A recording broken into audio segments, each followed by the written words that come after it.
प्रभु यीशु मसीह के सामर्थी और जलाली नाम में आज दिनांक 30 मार्च दिन रविवार को आप सब श्रोताओं का हम स्वागत करते हैं। आज के दिन के लिए जो वचन है वो लिया गया है प्रकाशित वाक्य पुस्तक उसका 5 अध्याय 9 और 10 पद। वचन कहता है, और वह ये एक नया गीत गाने लगे कि तू इस पुस्तक के लेने और उसकी मोहर खोलने के योग्य है, क्योंकि तूने वध होकर अपने लहू से हर एक कुल, भाषा और लोग और जाति में परमेश्वर के लोगों के मोल लिया है और उन्हें हमारे परमेश्वर के लिए एक राज्य और याजक बनाया और वे पृथ्वी पर राज्य करते हैं। प्रियो, परमेश्वर ने हमें आशीष दिए हैं। वह सबसे महान है क्योंकि उसके लहू के द्वारा हमें उद्धार प्राप्त हुआ है। वो अनंत है और वह गौरवशाली है और उसके बलिदान से हमारा उद्धार हुआ है।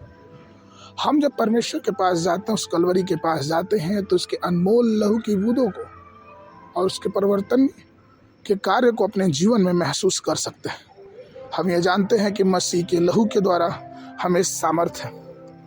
लूका 22 उसके 44 में यह बात समझ में आती है कि जब यीशु मसीह गतसमनी के बगीचे में प्रार्थना कर रहे थे तो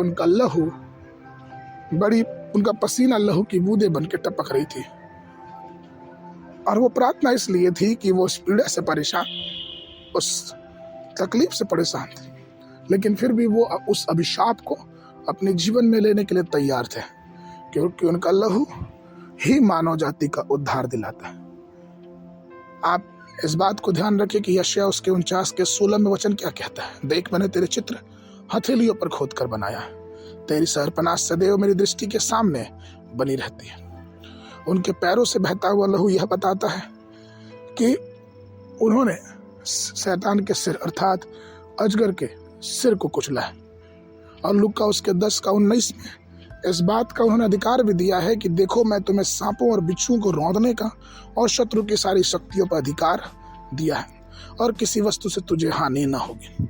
उनकी पसली से बहता हुआ लहू यह बताता है कि वह किस प्रकार से कलीसिया के लिए अपनी जान दिया, क्योंकि जिस प्रकार से आदम की पसली निकाल के हव्वा का निर्माण किया गया, उसी प्रकार से परमेश्वर के पसली से बहता हुआ लहू एक कलीसिया का निर्माण करता है और उसके लहू के द्वारा ही वो कलीसिया एक प्यारी और बिना दाग और धब्बे की दुल्हन निर्धारित है। इसलिए प्रियो, उस परमेश्वर के लहू की सामर्थ्य को अपने जीवन में महसूस करें और उससे प्रार्थना करें, क्योंकि वो महान है और वह अपने अनुग्रह में हमें छिपाए रखता है। आगे के मनन के लिए पहला पत्रस उसका 1 अध्याय 19 पद। और अपने विश्वास का प्रतिफल अर्थात आत्माओं का उद्धार प्राप्त करते हो। बाइबल अध्ययन के लिए सुबह के समय न्यायों की पुस्तक उसका 9 और 10 अध्याय, संध्या के समय लूका रचित सुसमाचार उसका 5 अध्याय 17 पद से लेके 39 पद तक।